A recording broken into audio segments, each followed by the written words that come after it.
Hello, my viewers. It's yet another interesting episode of our book review. If you're meeting us for the first time, this is Excel Books Review. Here we pick out, we look at current challenges people are facing, and we try to provide solutions to them through books. I will try to simplify them as much as possible so that you can get the valid points in those books. Listen to me, readers are leaders. If you're not reading them, I wonder, because there are lots of vital points. There are lots of things we see in books. Men pour out their life in their books. Men show you their secrets in their books. So today we're going to look at a very interesting, long, old book, a highly recommended financial book that everyone needs to look at. Today we're going to be looking at Rich Dad, Poor Dad. Very interesting book. Previously we've looked at, we've reviewed the book, The Richest Man in Babylon. That was the first book we reviewed. Very interesting.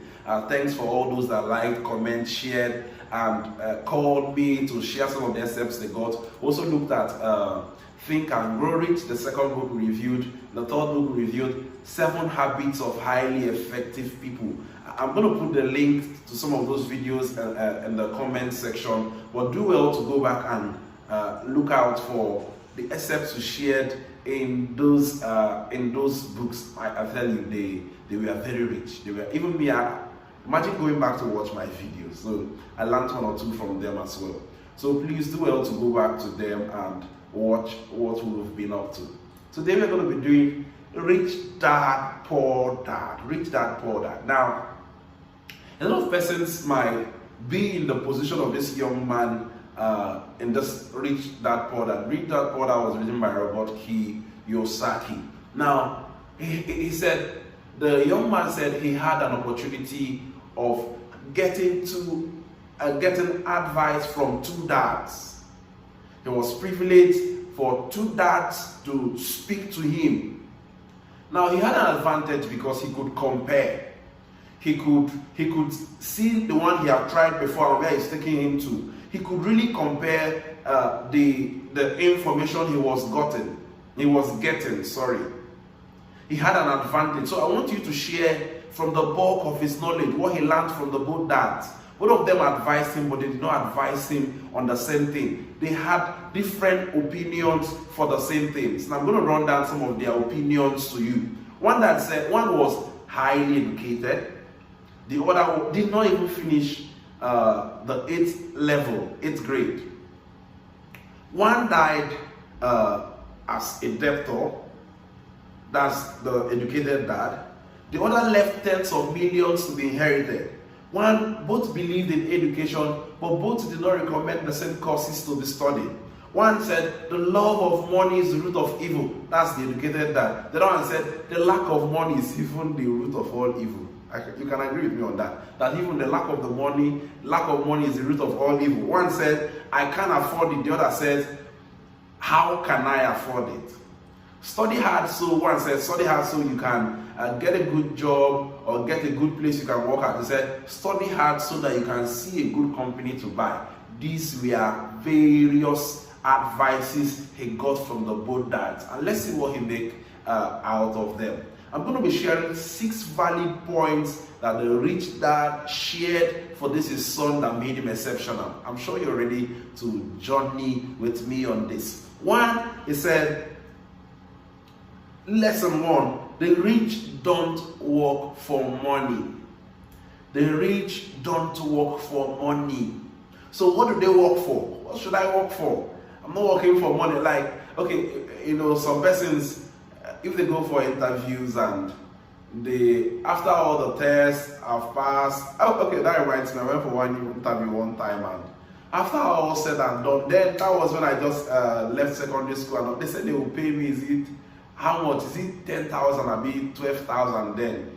And I was in the same job with one married woman. She just came in and her interview was not even up to 1 minute, I mean 2 minutes. I was asking her, Mother, I hope all is well. She said, these people they are mean, they are wicked, kind of. So when When I went in, there was the amount they were offering.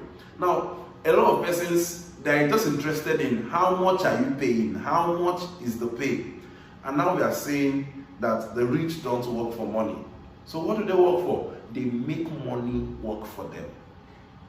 Wherever they are working, they have a mindset and saying, I must not die here.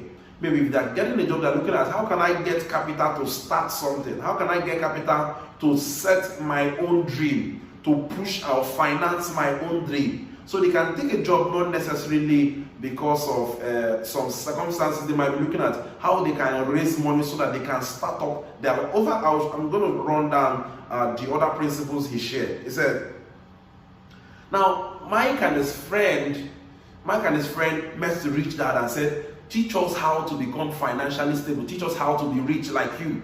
We want to be like you. Teach us. And a lot of us ask this kind of question. Teach us. We want to make money. Now the man says, you're going to work for me. I'm going to pay you 10 cents per hour. 10 cents. Okay, let's just say I'm going to pay you, let's say 500 or 300 or 200 naira per hour. That's small, right? Now, this was the situation the boy faced. He looked at it as very small, but he accepted it. When he worked for a while, he just saw that, man, this is just suffering, and he started complaining. Rich dad said, I'm teaching you something. He said, what are you teaching me? He shouted, he said, I'm going to sue you for child abuse. I'm going to say, but at the end of the day, he found out that the essence of him staying there, Rich dad wanted to teach him how to be financially free. Him and his friend, from the lessons they got from Rich dad, they started a business. They started renting comics, and they were hiring to people, and they made money out of it. Now, Rich dad was telling them, learn to get something from the business you're doing. Learn, if you make money your priority in starting a business or venturing into a job or something, that you might get distracted at the end of the day. But look at what you want to pick from that job you're doing. I said, now, most people never see opportunities because they are looking for money. Inside every business are opportunities. I'm going to share the same point in the last. Please don't miss the last point. Please don't miss the last point. It's loaded. I'm going to share that with you. I said, why? The second is, why teach financial literacy? The first one was, the rich don't work for money. So why teach financial literacy? The subject of money is not taught in schools. You see, the Nigerian education system, please, it should be reviewed. Please, whoever is listening to me, you have access to the Minister of Education. Please, they should review the system of education we have. The subject of money is not taught in schools. It's taught at home. That's why, if you don't have an advantage of having rich parents, please look for somebody that can teach you about money. It's a basic principle. And now, if you don't have this around you, please read The Richest Man in Babylon, and that very rich book that showed how to be financially literate. It's a very rich book. Please go back to the other reviews we've done and look at The Richest Man in Babylon. I did a lot of work on that. Please go back to that video. Now I said you must be financially literate. Now I see some persons gathered, the richest man in 1923 or so, they gathered and they did some beautiful meetings, but we found out that after some time they were no longer rich anymore. What happened to their money?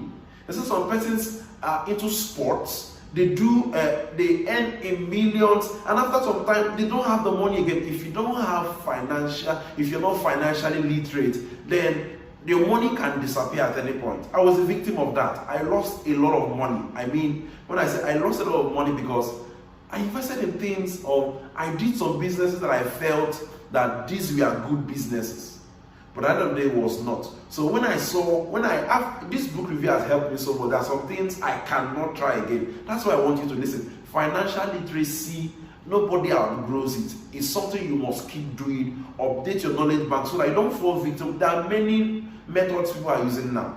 Now I said, go for financial literacy. Now here I said, money without financial intelligence is a money suit gone. Money without financial intelligence is a money suit gone. Now I said, rich people acquire assets. Poor people and middle class acquire liabilities and think they are assets. Now, the rich dad says, if you must understand financial literacy, the basics is know what assets are and know what liabilities are. Know what assets are. Know what's an asset. An asset is something that puts money into your pocket, while a liability is something that takes money away from your pocket. Now, an asset, somebody can have a car and it's an asset to him. To someone else, but at the end of the day, what we want to check is, does it bring money to you? If it brings money to you, it's an asset. If it takes away chunks of money from you, then it's a liability. We don't care anyhow you want to define or explain it. But if it can bring money to you, it's an asset. If it's not bringing any money to you, it's a liability. If it's bringing soft money, maybe you're using it to get contracts, you're using it to push deals, and it's bringing money to you somehow, it's an asset. But if it's taking away money from you, mechanic and all that, there's no way money is coming from it, then it can be a liability to different things. I'm just using car as an instance. So the rich buys assets, the poor only have expenses. The middle class buys liabilities and think they are assets. Now lesson 3, mind your own business. Mind your own business. As much as you are working anywhere, but just have in mind that there is something you love, there is something you want to do that you must be investing in, that you must be doing. Listen, money without investment, then I wonder, because you can just wake up one morning and all you have is gone. It's investments that are really your what you have that generates money for you. So mind your own business. As much as you're working and you're earning in millions and thousands in whatsoever, please mind your own business. There must be something you're doing that you can fall back to. Mind your own business. So some of those things you can invest into stocks. You say,